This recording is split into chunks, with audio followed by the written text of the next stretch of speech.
الحمد لله منشئ الخلق من عدم، ثم الصلاة على المختار في القدم،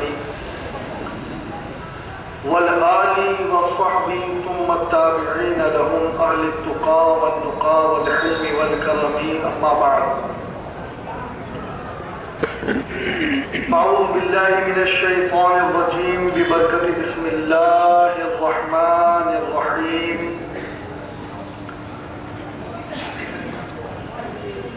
فمن يعمل مثقال ذرة خيرا يرى، ومن يعمل مثقال ذرة شرا يرى. من عمل صالحا فلنفسه ومن أساء فعليها. وقال النبي صلى الله تبارك وتعالى عليه وسلم: الدنيا مزرع للآخرة. وقال النبي صلى الله عليه وسلم: البر لا يبلى، والذنب لا ينسى، والديان لا يموت، اعمل ما شئت كما تدين تدان. صدق الله وصدق رسول الله صلی اللہ علیہ وسلم. ممبر رسول پر رونق افروز وارثان ممبر المحراب، نائبین رسول معظم مکرم، میرے سامنے بیٹھے بزرگوں، نوجوان ساتھیوں، پیارے بچوں، پردہ نشین خواتین اسلام، السلام علیکم ورحمۃ اللہ تعالی وبرکاتہ.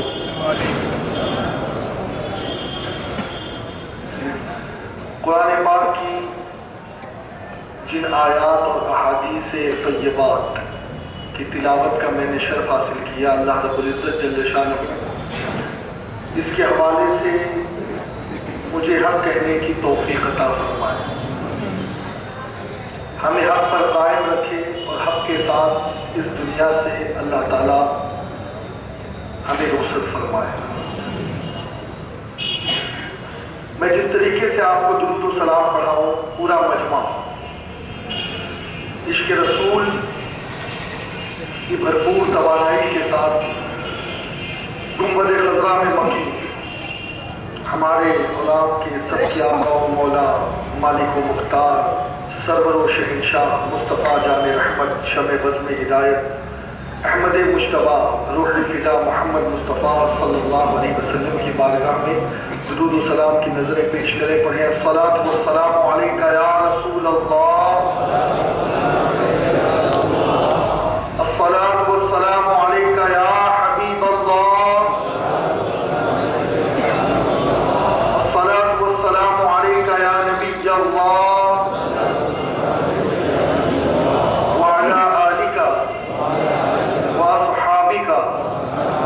یا نور اللہ صلی اللہ تعالی علیہ وسلم.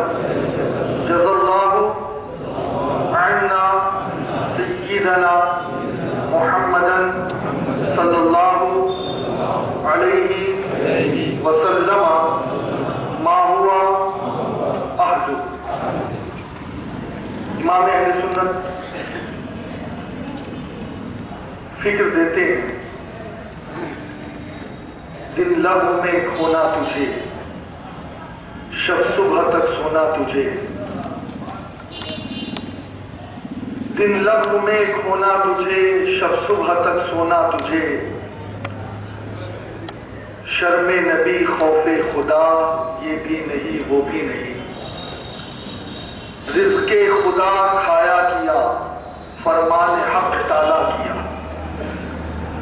رزق خدا کھایا کیا، فرمان حق ٹالا کیا. شکر کرم طرز سزا، یہ بھی نہیں وہ بھی نہیں. اور اللہ کے نبی علیہ الصلوۃ والتسلیم ارشاد فرماتے ہیں کہ تم سے ہو سکے تو اپنی زندگی میں ایک درخت ضرور لگاؤ.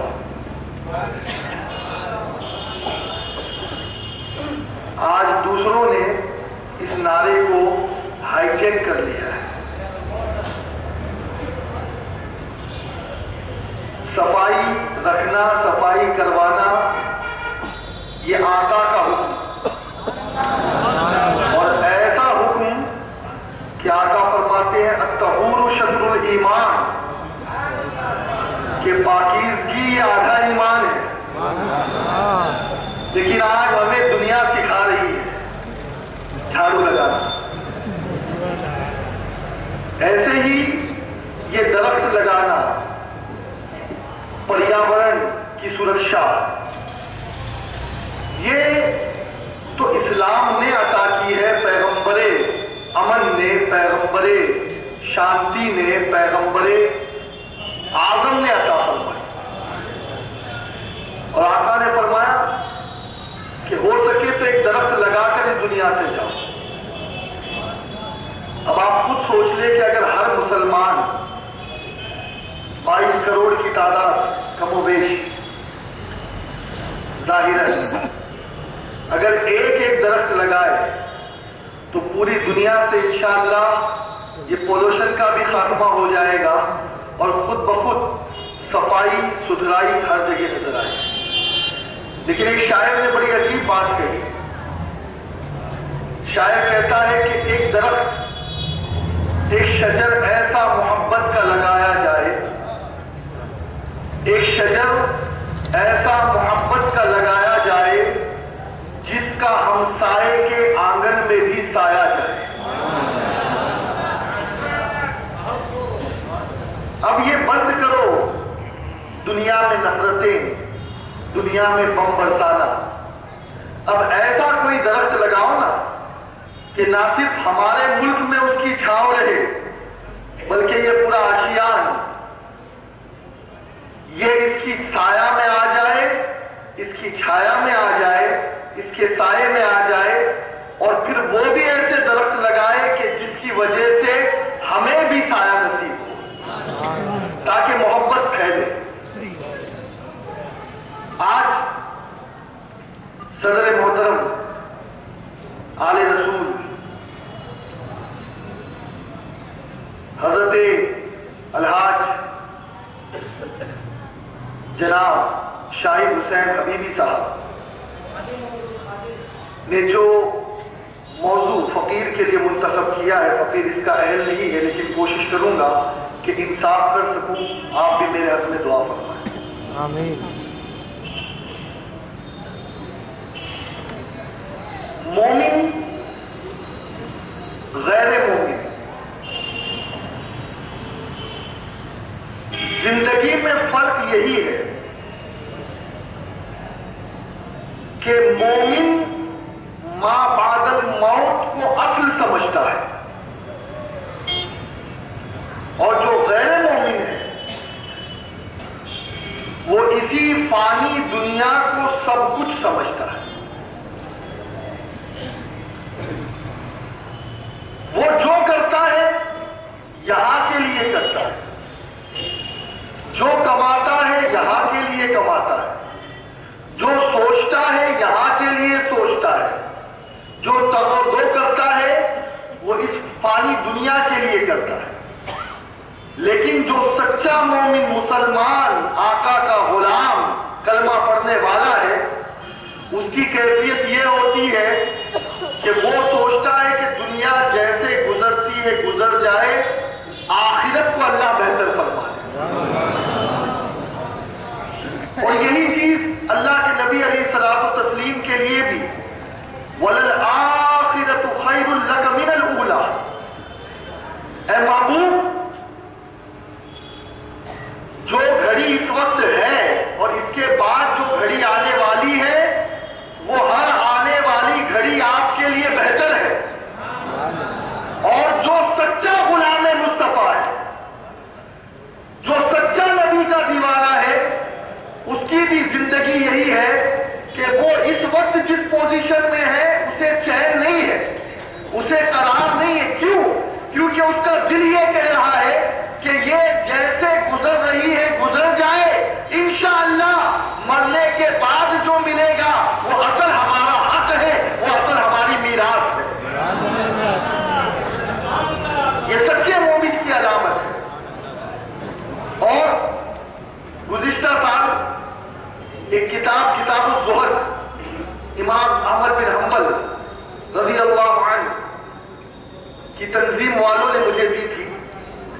اسی میں نے ایک حدیث پڑھی تھی.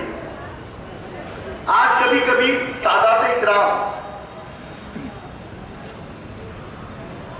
دل چھوٹا کر لیتے ہیں. اس لیے میں یہ کہہ رہا ہوں کہ میں بھی انہی سے تعلق رکھتا ہوں کہ یار دنیا کی جو دوسری قومیں ہیں، مسلمانوں کی بات کر رہا ہوں، وہ بہت خوشحال ہے بنسبت سادات کے. اللہ ماشاء اللہ چند ایک سادات ہوں گے جو بہت خوشحال ہوں گے. باقی آپ اگر جائزہ لینا تو میکسیمم جو پرسنٹیج ہے اور جو شرح اور جو تناسب آپ نکالو گے وہ یہی ملے گا کہ اکثر سادات اپنی زندگی غریبی نہیں بلکہ غریبی کی ریکھا سے بھی نیچے گزارتے. میں کبھی کبھی سوچتا تھا کہ ہم تو وہ ہیں کہ جن پر اللہ سب سے زیادہ مہربان، سب سے زیادہ اللہ ان سے محبت کرنے والا. اللہ نے قرآن میں کہا کہ اللہ تو یہی چاہتا ہے کہ اے نبی کے گھر والوں تمہیں پاک و صاف اور ستھرا کر دے. تو ہونا تو یہ چاہیے تھا کہ دنیا میں سید بہت سکھی ہوتے، بہت خوشحال ہوتے. لیکن آپ دیکھیں کہ وہ جو سلسلہ چلا ہے نا، مولائے کائنات علی مرتضیٰ شیر خدا کے بعد حسنین کریمین طیبین طاہرین، اور پھر اس کے بعد جتنے بھی سادات گزرے ہیں، کہاں سکھ ملتا دنیا کا.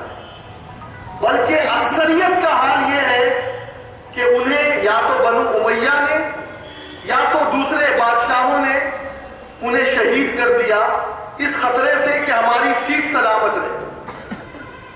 سیدوں سے کل بھی لوگوں کو سیٹ کا خطرہ تھا اور اب بھی ہے.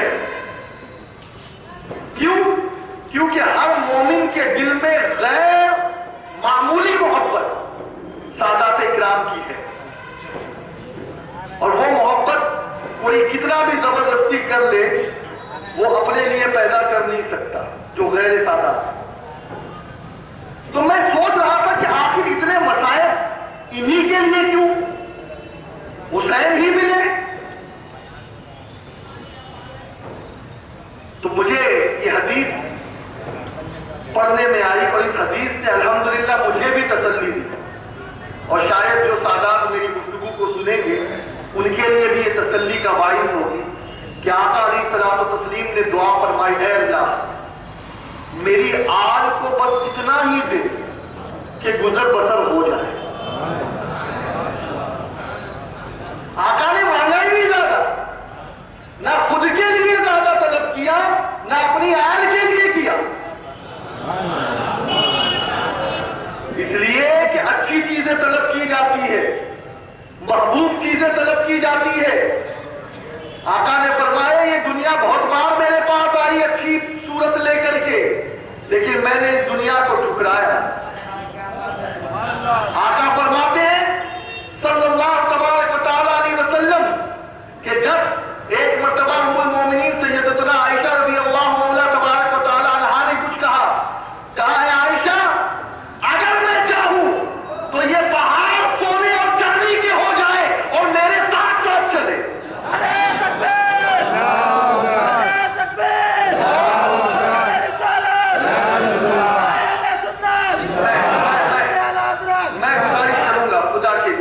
مجھے جو وقت دیا گیا ہے آپ مجھے سن لیں، اور آپ کے جو جذبات نعروں کی شکل میں ہے، پروگرام ہونے کے بعد 2 رکعت نماز شکرانے کا پڑھ لیں اگر آپ کو میری گفتگو پسند آئی ہے. ہم نعرے کے قائل ہیں لیکن تھوڑا سا وقت کی نزاکت کو مد نظر رکھتے ہوئے میں آپ سے یہ عرض کر رہا ہوں. آقا کائنات صلی اللہ علیہ وسلم نے ایک مقام پہ فرمایا اگر میں چاہوں تو یہ زمین سونے کی، لیکن میں نے نہ مجھ سے پہلے کسی پیغمبر نے اس دنیا کو ترجیح دی. کبھی اللہ والوں نے اس دنیا کو کچھ سمجھا ہی نہیں، جو کیا سب آخرت کے لیے کیا، جو کیا سب آخرت کے لیے کیا. اور اگر ہم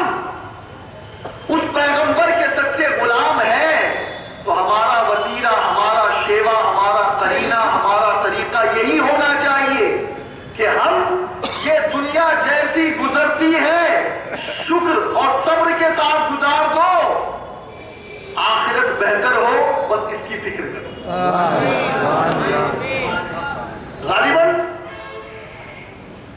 فضیل بن عیاض نے کسی سے پوچھا کہ بتائیے کہ اللہ رب العزت کے حوالے سے شکر اور صبر کا آپ کا کیا جذبہ ہے؟ تو اس نے جواب دیا کہ دیکھو، جب کوئی چیز اللہ دیتا ہے تو میں کھا لیتا ہوں، اللہ کا شکر ادا کرتا ہوں، اور جب کچھ نہیں ملتا تو میں صبر کرتا ہوں۔ کہ اگر یہی بات ہے تو ایک کتے میں اور تمہارے میں فرق کیا ہے؟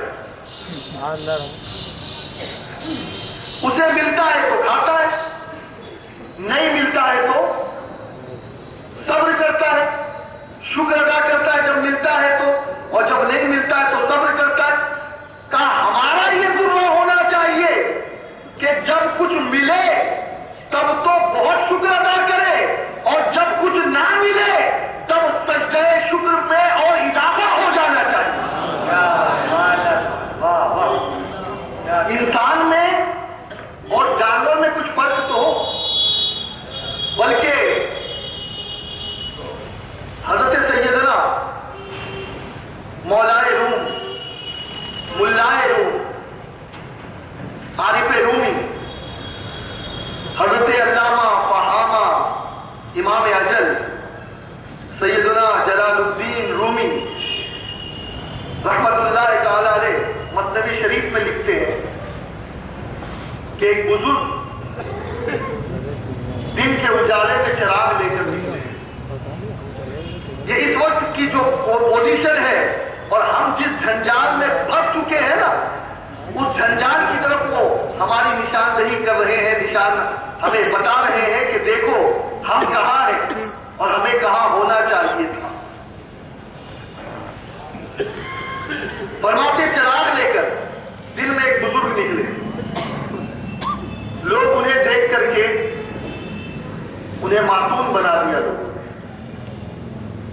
بھئی اگر آج ابھی کوئی ٹارچ جلا لے اس محفل میں تو بڑا عجیب لگے گا نا آپ کو کہ یہ اتنی روشنی کیا بلا وجہ ہے جو ٹارچ جلا لی؟ اب وہ دن میں سورج چمک رہا ہے اپنی آب و تاب کے ساتھ، اور یہ کیا لے کر نکلے؟ چراغ۔ لوگوں نے کہا ٹھیک تو ہے آپ، معاملہ تو ٹھیک ہے،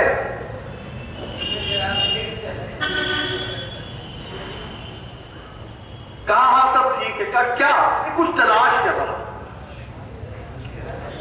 کچھ تلاش کر رہا۔ کہا کیا تلاش کر رہے؟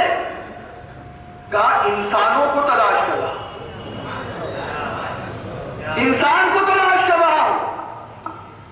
لوگ ہنسنے لگے، حضور یہ پورا بازار بھرا ہے، یہ پوری گلیاں آباد ہے، اور آپ کہہ رہے ہو آپ کو انسانی نظر نہیں آتا؟ کہا انسان ہے کہاں؟ یہ تو ظاہر ہے جو انسان کا انسان نظر آ رہا ہے، ورنہ ان کے دل تو بھیڑیے سے بھی زیادہ سخت نظر آ رہے ہیں، جانور سے بھی زیادہ وحشی نظر آ رہے ہیں۔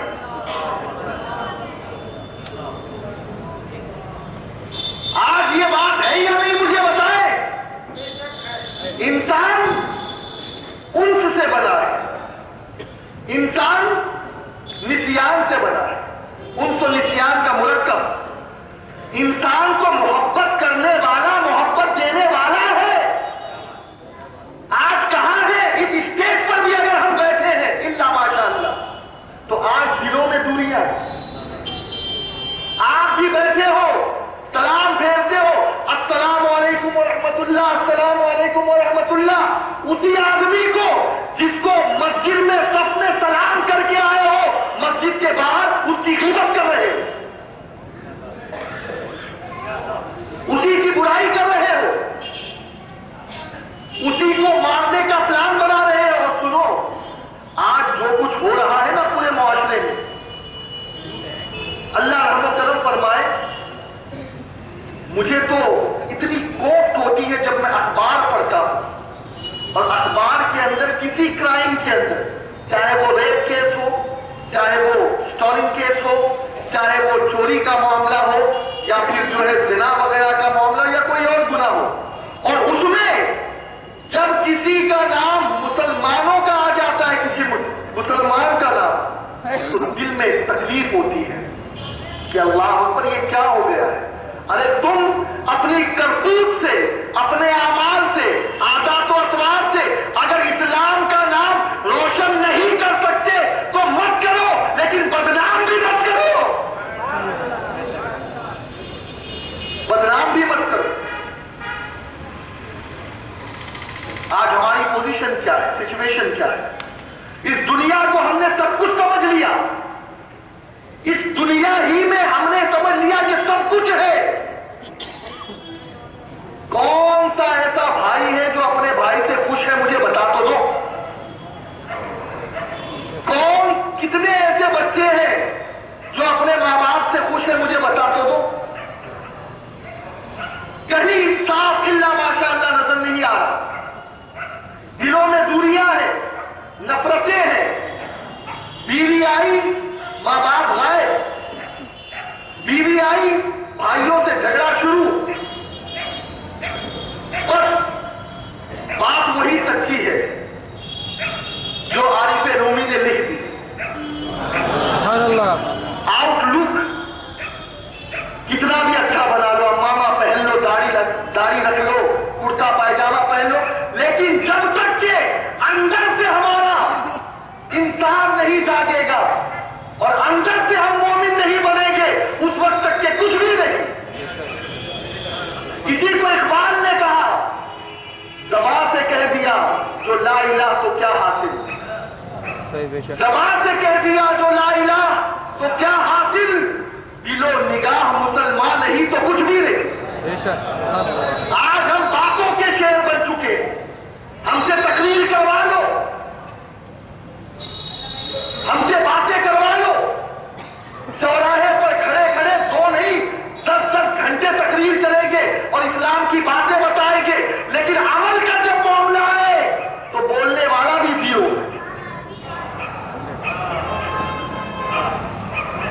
اور جب بولنے والا زیرو ہے تو آپ سننے والے کیوں کر عمل کرو گے؟ بڑی معذرت کے ساتھ عرض کر رہا ہوں، لگی بجھی چکنی چپڑی بات کرنے کی مجھے عادت نہیں. حق گوئی یہی میرا شعار ہے اور میں نے اپنے خاندان سے یہی سیکھا ہے. کسی کو برا لگے تو لگے. آج ہم اپنے آپ کو پتہ نہیں کیا کیا کہہ رہے ہیں. عاشق رسول غلام ہے، رسول کے غلام ہے. غلامی رسول میں موت بھی قبول ہے. پتہ نہیں کیسے کیسے نعرے نکل چکے. لیکن سنو، وہ اپنے آپ کو عاشق رسول کہنے والوں، خواجہ معین الدین اجمیری رضی اللہ مولا تبارک و تعالی عنہ سلطان الہند وضو فرما رہے ہیں. خلال چھوٹ گیا. خلال سمجھتے؟ خلال چھوٹ گیا انگلیوں کا. ندا آئی، معین الدین دعویٰ کرتا ہے نبی کے دوست ہونے کا. سبحان اللہ. دعویٰ کرتا ہے، معاف کرنا اس اسٹیج پر تو شاید کوئی ان کے پائے کا نہیں اور ہو بھی نہیں سکتا، لیکن سنو، جب انہوں نے دعویٰ کیا کہ میں نبی کا دوست ہوں، نبی کا عاشق ہوں، نبی کا یار ہوں، نبی کا چاہنے والا ہوں، اور خلال چھوٹ گیا تو غیب سے ندا کیا آئی؟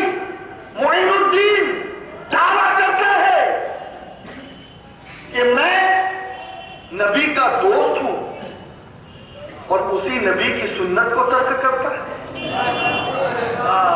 کیا دوست کسی دوست کے طریقے کو چھوڑ سکتا ہے؟ اللہ اکبر.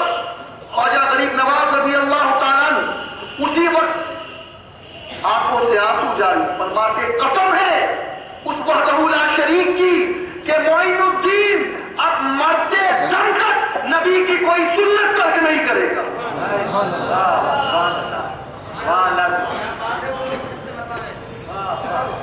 آج اپنے آپ کو ہم بڑے آسانی سے کہتے تھے میں تو غلام ہوں حضور کا. ارے حضور کا غلام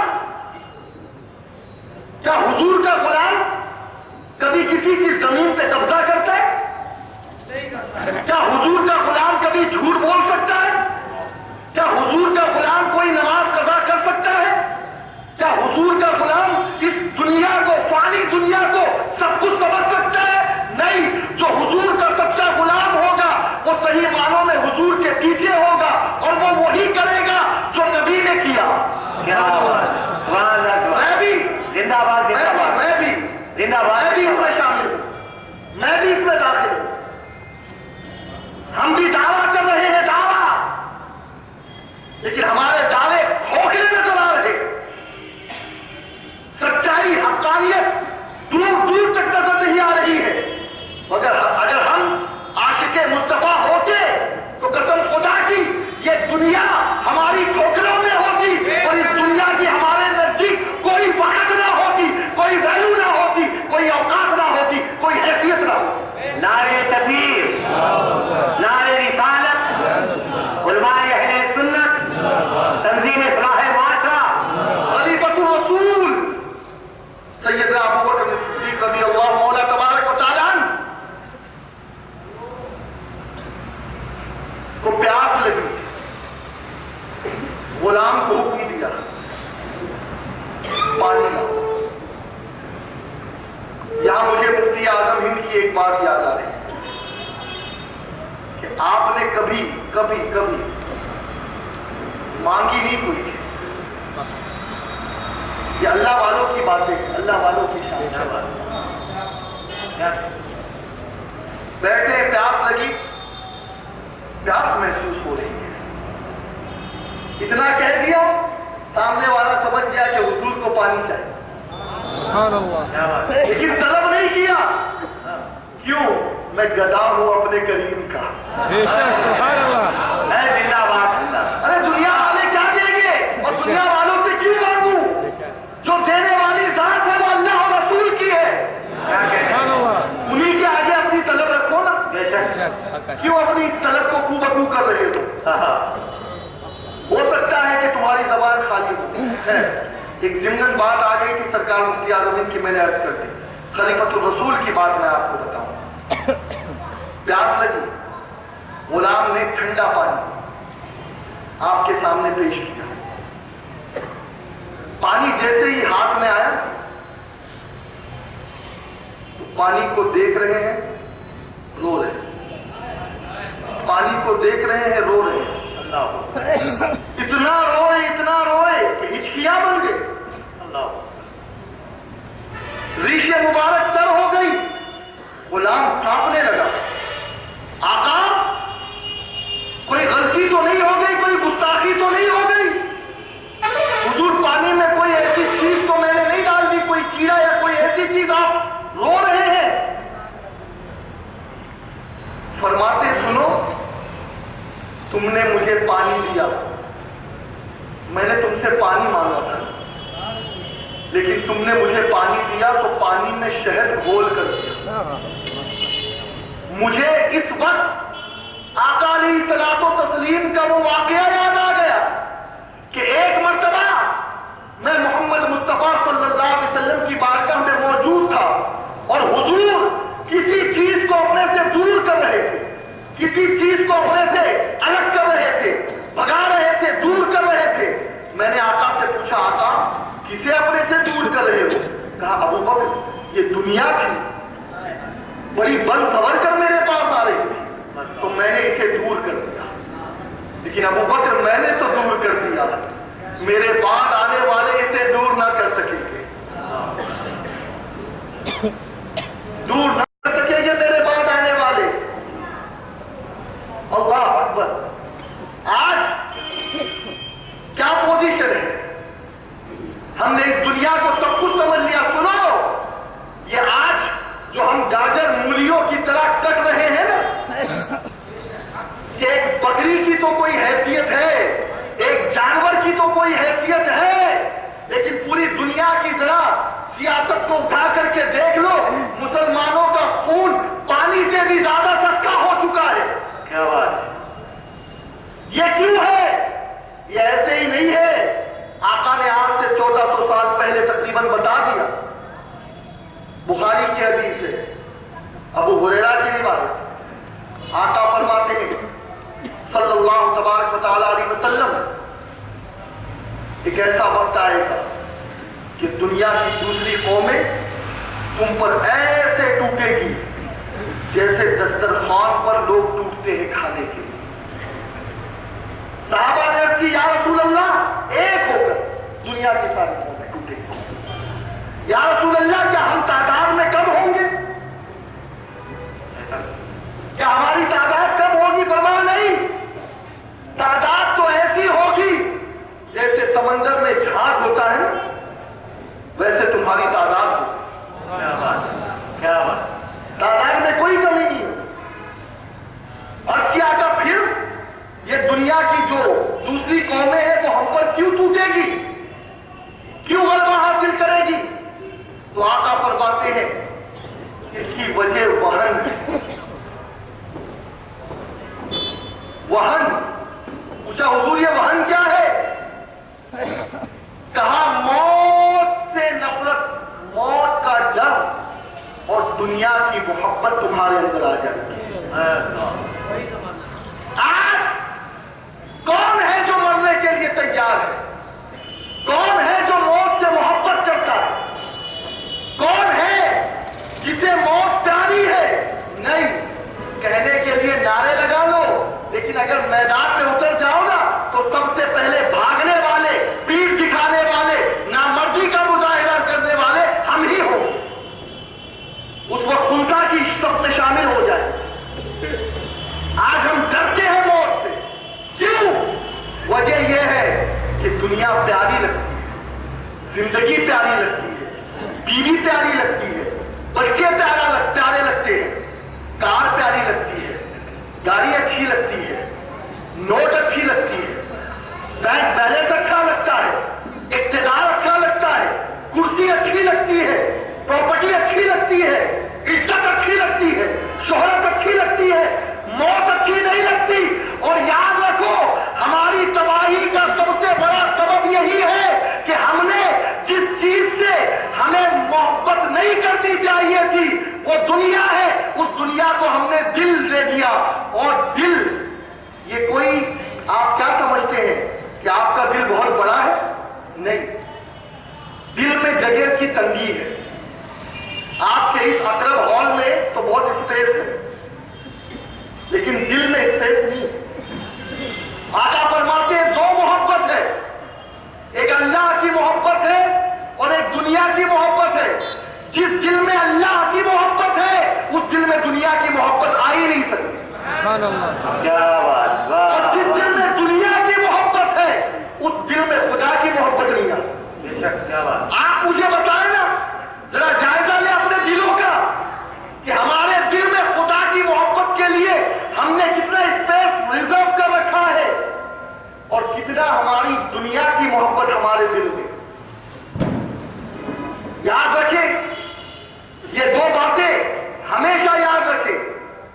مومن کی زندگی کیا ہے؟ کافر ہے تو تلوار پہ کرتا ہے بھروسہ، مومن ہے تو بے تیغ ہی لڑتا ہے سپاہی. کیا بات ہے. کیوں؟ کیونکہ مومن کو زندگی نہیں موت پسند ہے. اور اس لیے کہ مومن کو معلوم ہے کہ یہ دنیا جیسے تیسے گزر جائے گی، اگر یہاں صبر کر لیا، اللہ کی فرما برداری کر لی تو انشاءاللہ وہ کون سی نعمت ہے جو میرے رب نے میرے لیے نہیں رکھی ہے. وہ کون سی لگژری ہے، وہ کون سا ایسا آرام ہے، وہ کون سی ایسی خواہش ہے، وہ کون سی ایسی طلب ہے جو میرے رب نے میرے لیے نہیں رکھی. ارے یہاں شراب کو ہاتھ نہیں لگا رہا، کیوں؟ وہاں شراب طہورہ موجود ہے. یہاں اپنی نگاہ کو دربدر نہیں کر رہا اس لیے کہ وہاں بڑی بڑی حورے، بڑی بڑی آنکھوں والی حورے ہیں جو استقبال کے لیے موجود ہیں. یہاں حرام رزق کی طرف ہاتھ نہیں بڑھا رہا اس لیے کہ وہاں اللہ رب العزت جل شانہ نے میوے رکھے ہیں جنت. اس بات کو سمجھو. آقا علیہ الصلوۃ والتسلیم نے ارشاد فرمایا الدنیا مذبح للآخرہ، کہ دنیا کیا ہے؟ دنیا ایک کھیتی ہے، کھیتی بیج بونے کی جگہ ہے، اور یہاں جب آپ بیج بو گے تو کون سا بیج بو گے؟ فرمایا یہاں جو بھی بو گے مرنے کے بعد اسی کو کاٹو گے۔ یہ ٹائم بہت کم ہے بھائی، اللہ کی زمین بہت بڑی ہے، آپ کو بھی بیج بونا ہے، مجھے بھی بیج بونا ہے، لیکن سنو، مومن اور کافر کے بیج بونے میں فرق کیا ہے؟ اللہ قرآن میں فرماتا ہے فَمَنْ شَاءَ فَلْيُؤْمِنْ وَمَنْ شَاءَ فَلْيَكْفُرْ إِنَّا أَعْتَدْنَا لِلظَّالِمِينَ نَارًا۔ اللہ فرماتا ہے کہ جسے چاہے، جو چاہے وہ ایمان کو قبول کرے، مومن بن جائے، اور جسے چاہے وہ کفر کو قبول کرے، کافر بن جائے، لیکن اس بات کو یاد رکھے کہ اللہ نے کافروں کے لیے، ظالموں کے لیے مرنے کے بعد جہنم کا عذاب تیار کر رکھا ہے۔ اب یہاں پر ایک بات سمجھ میں آئی، اور وہ بات یہ کہ اگر صحیح معنوں میں ہم مومن ہیں، اپنے آپ کو مسلمان کہتے ہیں، تو سنو، یہ دنیا کی زندگی ہمارے لیے کچھ نہیں۔ آقا فرماتے ہیں کہ اللہ کے نزدیک یہ دنیا کی وقت مچھر کے پر سے بھی کم ہے، مچھر کے پر سے بھی کم ہے۔ اور آقا علیہ السلام کو تسلیم ارشاد فرماتے کہ یہ دنیا کیا ہے؟ یہ دنیا مردار ہے، مردار۔ اور اس دنیا کے پیچھے بھاگنے والا، اس دنیا کو سب کچھ سمجھنے والا، آقا فرماتے ہیں کہ وہ کتا ہے جو مردار کے پیچھے بھاگا۔ خدا کے لیے دوستو، اس فرق کو سمجھو۔ ہماری زندگی میں اور ایک غیر مومن اور غیر مسلم کی زندگی میں جو سب سے بڑا امتیاز ہے وہ یہی تو ہے کہ مومن جو بھی یہاں کرتا ہے، جو بیج بوتا ہے، وہ اس امید پر بوتا ہے کہ یہاں ملے نہ ملے، آخرت میں مولا اس کا بدلہ ضرور دے گا۔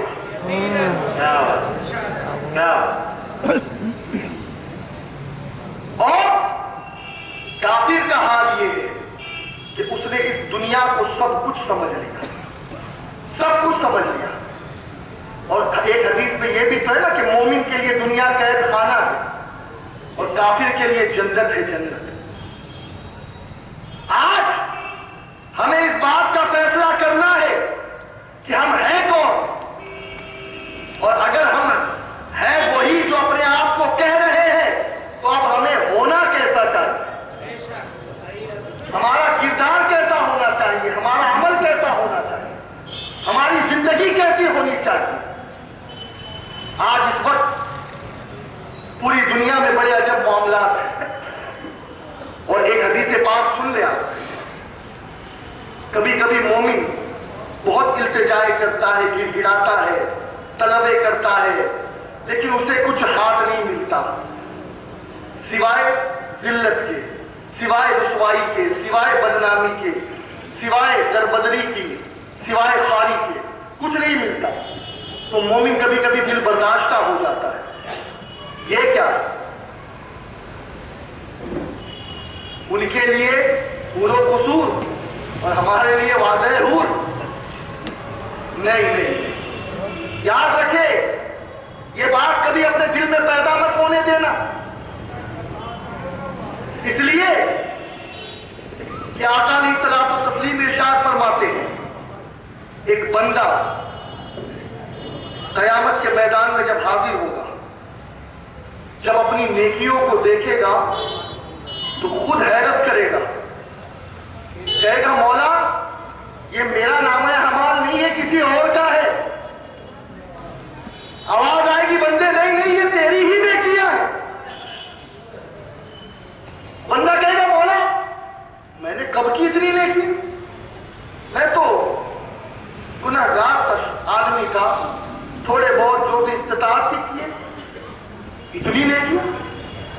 کہا بندے دنیا میں تو نے بہت ساری طلب کی، بہت ساری خواہشات مجھ سے مانگی، سبحان اللہ. ان سے نہیں مجھ سے طلب کی. تو سن، اس خواہشات کو تو دنیا میں نہ پا سکا، میں نے تیرا بدلہ آخرت میں رکھ رکھا ہے. یہ وہ تمام چیزیں ہیں، وہ تمام پھل اور ثمرات ہے جس کا گوشت بیج تو نے دعا کے ذریعے سے بویا، اور یہ پھل آج ہم تجھے دے رہے.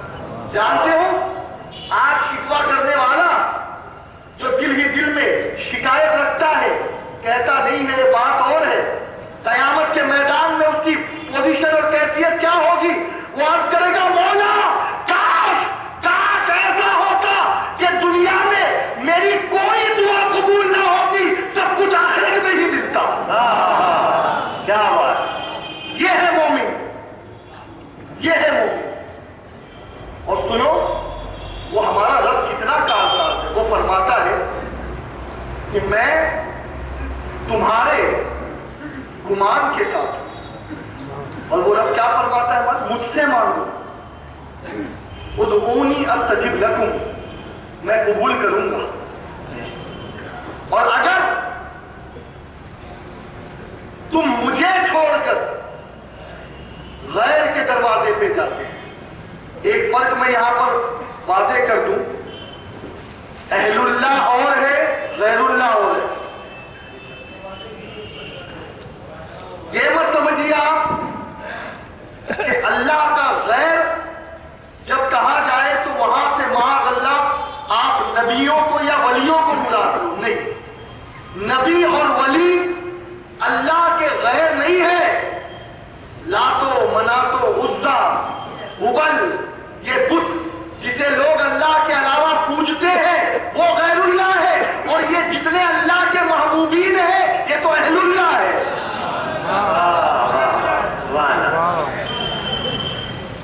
ورنہ کئی لوگ کسی غیر کی تلوار کو پتہ نہیں کہاں کہاں گھما رہے، اور کچھ لوگ گھوم بھی رہے. اللہ انہیں ہدایت دے. کہا میرے غیر کے پاس اگر جاتا ہے، دروازہ کھٹکھٹاتا ہے، تو پھر میں ناراض ہوتا ہوں. ہم سے کوئی مانگے تو ہم ناراض، رب سے کوئی نہ مانگے تو رب ناراض. کیا بات! اور وہ کہتا ہے کہ اگر کوئی کسی غیر کے دروازے پہ چلا گیا مجھے چھوڑ کر، تو پھر میں اس کے لیے اور 70 یا 100 دروازے کھول دیتا ہوں. تو میرے یہاں نہیں آیا نا، غیر کے پاس گیا. اب ایک دروازے سے تجھے سب مل جائے یہ مت سمجھنا اب ایسے ہی 100 دروازے تیرے لیے کھول دیے گئے، اب تو چچا رہے، اب تو پھرتا رہے، ذلیل ہوتا رہے، رسوا ہوتا رہے. اور یہ بات اپنے ذہن و دماغ میں آپ رکھیں کہ یہ جو دنیا ہے، حدیث پاک ہے، آقا فرماتے ہیں صلی اللہ تبارک و تعالی علیہ وسلم، البر لا یبلا والذنب لا یبلا والدیان لا یموت. آقا فرماتے ہیں نیکیاں ضائع نہیں ہوتی، چاہے وہ چھوٹی ہو یا بڑی، ضائع نہیں. والذنب لا یبلا، اور جو تم نے گناہ کر دیا ہے وہ بلایا نہیں جائے گا. گناہ بلائے نہیں جاتے. ایک کتاب ہے قرآن ہی کی آیت ہے کہ جس میں ایک ایک چیز لکھی ہے. جب قیامت کے دن بندہ پڑھے گا تو کہے گا اس میں تو کوئی چیز چھوٹی ہی نہیں ہے. کیا بات! میں نے جو کیا ہے سب اس میں موجود ہے. وَمَن يَعْمَلْ مِثْقَالَ ذَرَّةٍ خَيْرًا يَرَهُ، لفظ ذرہ. وَمَن يَعْمَلْ مِثْقَالَ ذَرَّةٍ شَرًّا يَرَهُ، جو اچھائی جو برائی سب اس میں ہے. اور پھر آگے پر وَالدَّيَّانُ لَا يَمُوتُ، تمہارا خدا وہ نہیں ہے جو مر جائے، تمہارا خدا وہ ہے جو موت سے پاک ہے، موت سے پاک ہے. اسی لیے نہ تو نیکیاں ضائع ہوگی اور نہ گناہ بھلایا جائے گا. اعمل ما شئت کما تدین تدان، اب تمہاری مرضی ہے جو چاہے کرو. اختیار دے دیا تم کو، پاور دے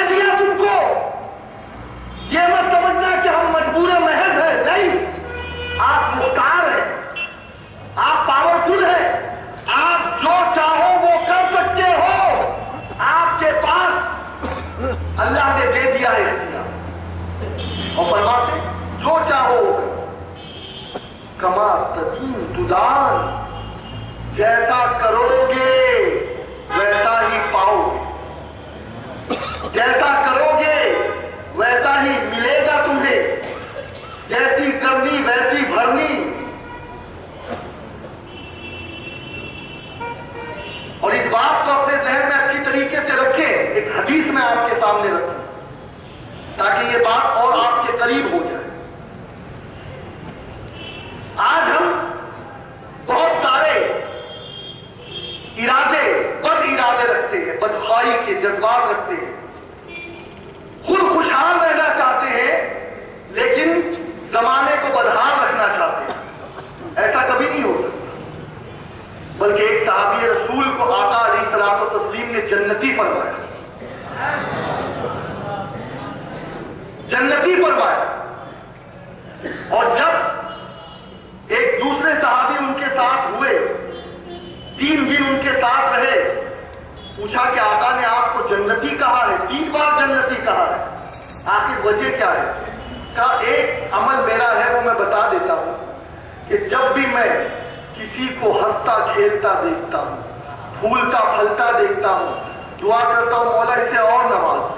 کیا بات ہے، میں جلتا نہیں اس سے، حسد نہیں کرتا، بلکہ دعا کرتا ہوں مولا اسے اور نواز۔ لیکن آج ہمارے جذبات اس سے مختلف ہیں۔ سنیے حدیث پاک میں اللہ کے نبی علیہ الصلوۃ والتسلیم کا ایک دشمن، اللہ ابو جہل، دیکھیے اللہ نے اچھوں کے ساتھ کچھ ایسے برے لگا دیے تاکہ وہ ان بروں کی تکلیفوں پہ صبر کر کے اونچے منصب پا جائے۔ امام حسین کے ساتھ یزید، فرعون حضرت موسیٰ کے ساتھ، ابراہیم کے ساتھ نمرود لگا دی تاکہ بندہ صبر پہ صبر کرے اور مراتب بلند ہو، مراتب بلند۔ حضور اکرم صلی اللہ علیہ وسلم ابو جہل بہت ستایا، اس نے بہت ستایا، چچا تھا رشتے میں، اتنا ستایا۔ اب ایک مرتبہ اس نے حضور کو مارنے کے لیے ایک پلان کیا، سیرت کی کتابوں میں موجود ہے۔ پلان یہ کیا اس نے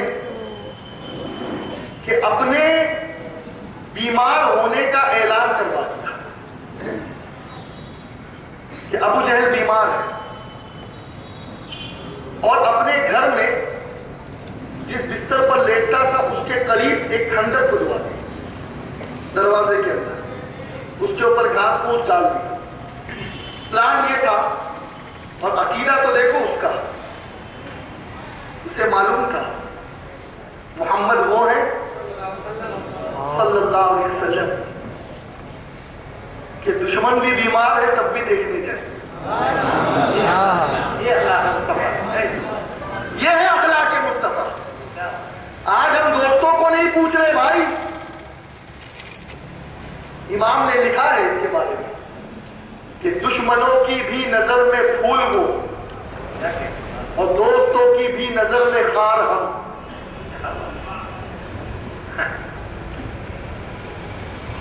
وہ جانتا تھا کہ کوئی آئے یا نہ آئے، آقا ضرور آئے۔ بھائی جب تک مسلمانوں کے اخلاق یہ تھے، غیر مسلم کلمہ پڑھ کے اسلام میں آتے تھے، اور جب سے ہم نے ان چیزوں کو چھوڑ دیا ہے، اب دیکھیں اس نے اعلان کر دیا اور بیمار ہونے کا ڈھونگ کر کے اپنے بستر پر چارپائی پر لیٹ گیا۔ اب جیسے ہی لیٹا، لگا رکھے تھے جاسوس، سی سی کیمرے تو آج نکلے ہیں، اس وقت کے سارے سی سی کیمرے لگ چکے تھے، ایک ایک پل کی رپورٹ آ رہی تھی۔